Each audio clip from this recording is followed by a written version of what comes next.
सोचिए जरा, आज जिस आधुनिक और विशाल भारत को हम देखते हैं, उसकी पहली ईंट आखिर कहाँ रखी गई होगी? वो भी 9000 साल से ज्यादा पहले।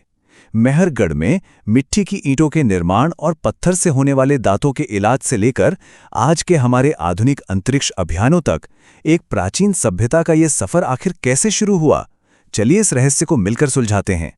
तो चलिए सीधे मुद्दे पर आते हैं। आज के इस विश्लेषण में हम लगभग 11,000 सालों के एक बेहद ही रोमांचक और भव्य सफर पर निकलने वाले हैं।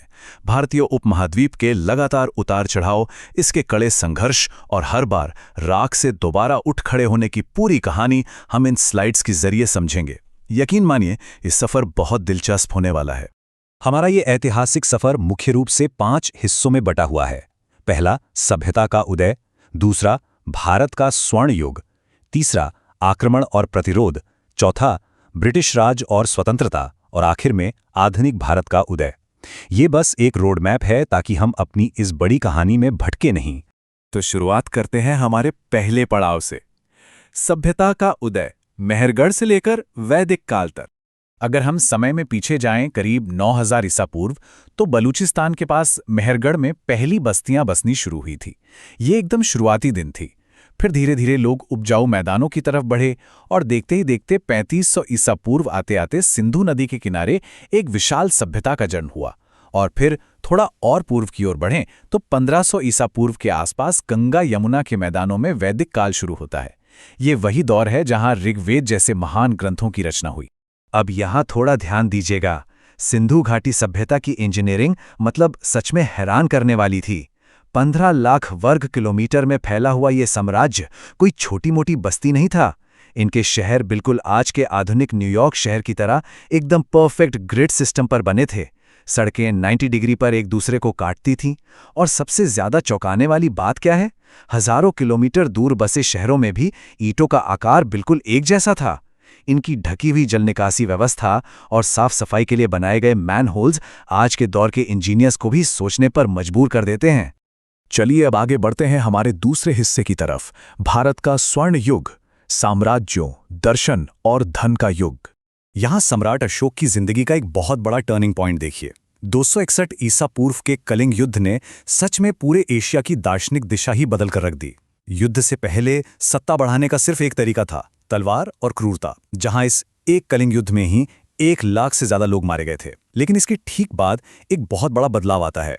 अशोक ने धम्म यानी शांति का मार्ग अपना लिया। उन्होंने अपनी तलवार हमेशा के लिए छोड़ दी, बौद्ध धर्म अपनाया और पूरे देश में अहिंसा के स्तंभ खड़े कर दिए। ये एक ऐसा फैसला था जिसने इतिहास की धारा मोड़ दी। अब इस नंबर को देखिए, 10,000। क्या लगता है ये क्या है? गुप्त काल के दौरान नालंदा विश्वविद्यालय में पढ़ने वाले छात्रों की ये गिनती है। 10,000 स्टूडेंट्स। दुनिया भर से लोग यहाँ ज्ञान लेने आते थे। ये इस बात का सीधा सबूत है कि उस दौर में हम सिर्फ आर्थिक रूप से ही नहीं, बल्कि विज्ञान, खगोल विज्ञान और शिक्षा के मामले में भी पूरी दुनिया में सबसे आगे थे। आर्यभट्ट जैसे महान गणितज्ञों ने इसी काल में दुनिया को शून्य का सिद्धांत दिया था। काफी गर्व की बात है ना? अब आते हैं हमारे तीसरे पड़ाव पर, आक्रमण और प्रतिरोध, अग्नि और इस्पात की भट्टी। लेकिन हर सुनहरे दौर का एक अंत होता है। ये जो नंबर 3 आपको दिख रहा है, ये एक बहुत ही दर्दनाक त्रासदी को बयां करता है। जब बख्तियार खिलजी ने दुनिया के सबसे बड़े विश्वविद्यालयों में से एक नालंदा पर हमला किया, तो पता है क्या हुआ? वहां की विशाल लाइब्रेरी को पूरी तरह जलने में 3 महीने लग गए। पूरे 3 महीने। ये सिर्फ एक इमारत का जलना नहीं था, बल्कि दुनिया भर के सदियों पुराने प्राचीन ज्ञान का एक विनाशकारी अंत था। हालांकि इन लगातार और भयानक हमलों के बीच एक और कहानी चल रही थी, कभी हार ना मानने वाले अभूतपूर्व प्रतिरोध की कहानी। बप्पा रावल ने अरब सेनाओं को सिर्फ रोका ही नहीं, बल्कि उन्हें खदेड़ते हुए वापस ईरान की सीमाओं तक भेज दिया। चित्तौड़ में रानी पद्मिनी के नेतृत्व में 16,000 महिलाओं ने अपने आत्मसम्मान के लिए जोहर किया। महाराणा प्रताप को ही देख लीजिए, महलों का सुख छोड़ दिया, घास की रोटियां खाईं, पर हल्दी घाटी में मुगलों के सामने सिर नहीं झुकाया। और शिवाजी महाराज ने तो अपनी बेहतरीन गुर्रिल्ला युद्ध नीति से एक शक्तिशाली साम्राज्य की नींव हिला दी और स्वराज्य की स्थापना की। प्रतिरोध की इस असीम भावना को समझने के लिए छत्रपति संभाजी महाराज के इन शब्दों पर ध्यान दें।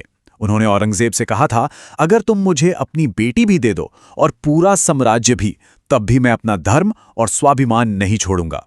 सोचिए, 40 दिनों की लगातार अमानवीय यातनाओं के बाद भी ऐसा विद्रोही जवाब। यह दर्शाता है कि भारत की आत्मा ऐसी है जो विनाश और क्रूरता के बाद भी राख से बार बार खड़ी होती रही। जो हमें ले आता है हमारे चौथे हिस्से पर, ब्रिटिश राज और स्वतंत्रता, उपनिवेशीकरण, लूट और फिर एक नया जागरण। यहां एक बहुत जरूरी बात समझने वाली है। अंग्रेजों ने भारत को एकदम सिस्टमैटिक तरीके से लूटा। उनकी नीतियां देखिए, फूट डालो और राज करो के जरिए स्थानीय राजाओं को आपस में लड़ा दिया। औद्योगिकरण के नाम पर हमारे बेहतरीन कपड़े बुनने वाले बुनकरों के अंगूठे तक कटवा दिए गए। किसानों को आजीविका छोड़कर जबरदस्ती नील उगाने पर मजबूर किया गया। और लूट इस हद तक थी कि सारा अनाज और संसाधन लंदन भेज दिया गया, जिसके कारण भारत में भयानक और कृत्रिम अकाल पड़े। सब कुछ सोच समझकर किया गया शोषण था। पर जैसा हमने पहले देखा, भारत खामोश बैठने वालों में से नहीं था। आज़ादी की इस लड़ाई ने ब्रिटिश साम्राज्य को घुटनों पर लाने के लिए दो बिल्कुल अलग लेकिन बेहद जरूरी रास्तों का इस्तेमाल किया। एक तरफ महात्मा गांधी के नेतृत्व में अहिंसा और शांतिपूर्ण विरोध था, जैसे उपवास, खादी और दांडी मार्च, और दूसरी तरफ भगत सिंह और सुभाष चंद्र बोस जैसे नेताओं का तेज सशस्त्र संघर्ष था, जिसमें आज़ाद हिंद फौज, बम धमाके और नौसेना के विद्रोह शामिल थे। इसी सशस्त्र संघर्ष को सबसे बड़ी ऊर्जा मिली नेताजी सुभाष चंद्र बोस के इस ऐतिहासिक और आइकॉनिक नारे से, तुम मुझे खून दो, मैं तुम्हें आज़ादी दूंगा।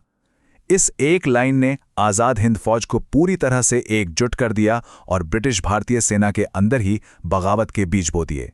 इसी ने आखिरकार अंग्रेजों को एहसास करा दिया कि अब उनका वक्त खत्म हो चुका है। आखिरकार आज़ादी की सुबह तो आई, लेकिन इसकी बहुत भारी कीमत चुकानी पड़ी। 1947 का विभाजन। नक्शे पर एक विदेशी द्वारा खींची गई एक लकीर ने एक सदियों पुरानी सभ्यता को दो हिस्सों में चीर कर रख दिया। रातों रात लाखों लोगों को अपना घर छोड़ना पड़ा और वे विस्थापित हो गए। आज़ादी तो मिली, लेकिन उसके साथ बहुत बड़ा बलिदान और अपार दुख भी जोड़ा था। और इस तरह हम आते हैं अपने आखिरी और 5वें पड़ाव पर, आधुनिक भारत का उदय, पुनरुत्थान। चलिए देखते हैं कि आज़ादी के बाद चीज़ें कैसे आगे बढ़ीं। हमारे सामने पहाड़ जैसी चुनौतियां थीं, पर हमने सबसे पहले 562 रियासतों को जोड़कर एक अखंड देश बनाया। भुखमरी मिटाने और अपनी अर्थव्यवस्था संभालने के लिए हरित और श्वेत क्रांति लॉन्च की। 1974 और 1998 में पोखरण में परमाणु परीक्षण कर अपनी सुरक्षा मजबूत की। और सबसे कमाल की बात तो ये है कि जिस देश के शुरुआती रॉकेट के पुर्जे साइकिलों पर ले जाए गए थे, उसी ने अंतरिक्ष के क्षेत्र में अपनी एक बेहद मजबूत नींव रख दी। औपनिवेशिक गरीबी से आत्मनिर्भरता तक का ये बदलाव वाकई अद्भुत था। और वे सभी शुरुआती संघर्ष आज आधुनिक भारत की इन व्यापक उपलब्धियों में साफ दिखाई देते हैं। आज भारत दुनिया की 5वीं सबसे बड़ी इकोनॉमी है। प्राचीन काल के आर्यभट्ट से शुरू हुआ विज्ञान आज हमें चंद्रमा के दक्षिणी ध्रुव तक ले गया है, जहां चंद्रयान उतारने वाले हम पहले देश बन गए हैं। डिजिटल पेमेंट्स और आईटी में हम पूरी दुनिया का नेतृत्व कर रहे हैं। और साथ ही योग तथा आयुर्वेद जैसी हमारी प्राचीन संस्कृति एक बार फिर पूरी दुनिया में अपनी पहचान बना रही है। तो आखिर में ये सब देखने के बाद दिमाग में एक बहुत दिलचस्प सवाल आता है। एक ऐसी सभ्यता जिसकी शुरुआत 9000 ईसा पूर्व में पत्थर के औजारों और मिट्टी की ईंटों से हुई, जिसने इतने आक्रमण झेले, जो जलाई गई, लूटी गई, आज वही सभ्यता अपनी राख से उठकर चंद्रमा के दक्षिणी ध्रुव पर अपना तिरंगा फहरा रही है। भारतीय सभ्यता के इस अजेय लचीलेपन को देखकर यही लगता है कि अगर हम यहाँ तक आ सकते हैं तो आने वाले 1000 सालों में और क्या-क्या हासिल किया जाएगा। सोचिए।